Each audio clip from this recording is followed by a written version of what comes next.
مگر علم محض مطالعے اور محض پڑھنے اور محض تفکر اور کانٹمپلیشن سے ہی نہیں بڑھتا.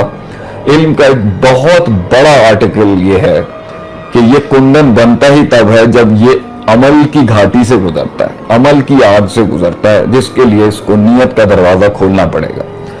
ارادے اور پختہ فیصلوں سے اپنے علم کو گزارنا پڑے گا. ایک آیت جیسے لے لیتے ہیں ہم، قرآن میں اللہ کہتا ہے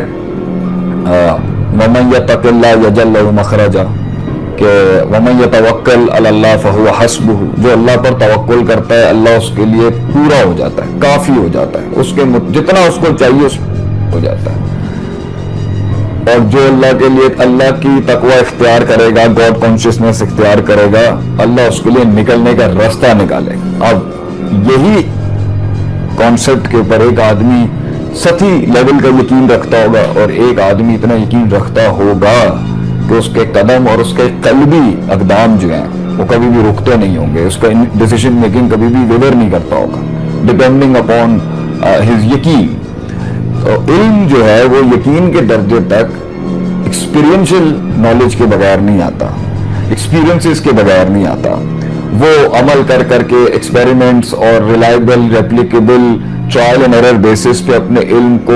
کندن بنا بنا کے نہیں آتا، یہ ہو نہیں سکتا اس طریقے سے. تو اگر علم ہے، پہلا تو ہے کہ علم کے اوپر ہمارا وہ توجہ نہیں ہے اس طریقے سے،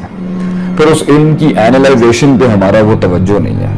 پھر اس انالیسس کو، پھر اس کے علم کی سٹینڈرڈائزیشن کو، پھر اس کی اندر اسٹیشننگ کو، کون سا پڑھنا ہے کون سا نہیں پڑھنا، کیسے پڑھنا ہے. پھر ایک کو لے کے دیکھیں صحابہ نے سورہ بقرہ 8 سالوں میں ختم کی،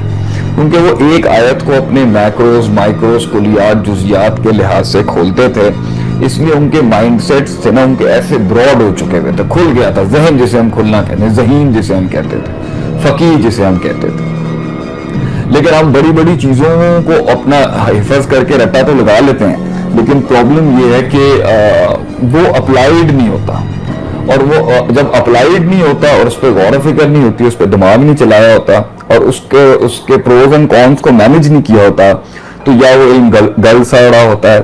یا علم وہ ڈرائیو پیدا نہیں کر رہا ہوتا، یا وہ علم جو ہوتا ہے انسان سے عمل نہیں کرا رہا ہوتا. اس لیے